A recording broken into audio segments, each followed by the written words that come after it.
guys, we're going to go ahead and go over the Schedule A board. So what you'll first be doing is putting in the overall information regarding the Schedule A. So we're going to say entire job build, and that's going to open up our entries here. So we're going to send a team out there, and the total contract amount that's been agreed upon is going to be 20,000, which will then auto-populate our outstanding balance. And we'll get to percent paid here next in the next steps. These next fields are auto-populated, so this will give you the percent of labor completed of the particular job, and the subcontractor name will come out of the company.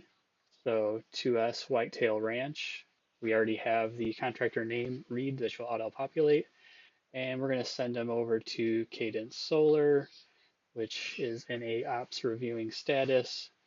Now, typically, you're going to pick your superintendent who negotiated the contract. And scope of work details here, we will just say entire job. And other contract terms could be something along the lines of core drill will be provided by complete fence. And then what this here is the signed agreement date. We'll go ahead and put that for today.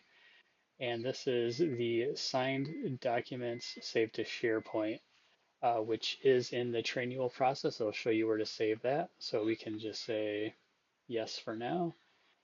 The start date of this project, we'll say the 9th. And we got an expected completion date of the 31st. Housing required. The sub is going to take care of that, and the sub will provide his own equipment. And then you could just note in here if there was anything out of the ordinary. So maybe CF will provide one little beaver. And we just got the type of material that's going up, and then the cost per foot calculation that you came up with. So here we'll just say 750. And contract approved, once again, would be the super, date approved, and the date created is just when this entry was created. Okay, so now we're going to go ahead and add in the portion that he will be working on. So we're going to do the drop down and go into the sub item. And so what he's going to do in the first stage here is we're going to say he's setting all posts. All right, and so let's just say he did that by the 12th, and he's wanting 5,000 for that portion, or that's what we decided upon. And we'll go ahead and put a description here of what work was done. So we'll say finished setting all posts. And we approved that the same day. He got us that early in the morning, so we were able to approve it quickly.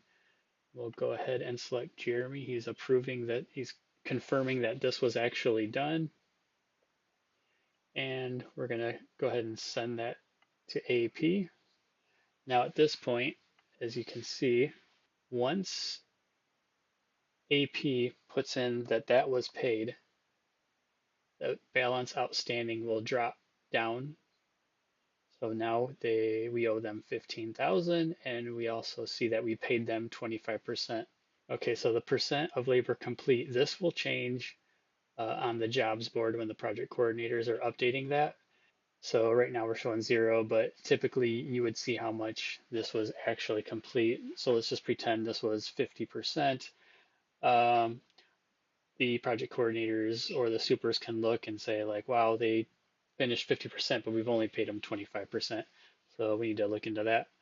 Um, and AP will go ahead and finish off this row. So we'll say paid by Barb. You paid it on the 12th, and you're all done. And then you would just go on to the next sub item portion of this job, and then how much we paid them, and then it'll count down to 0. And that's it for your Schedule A's.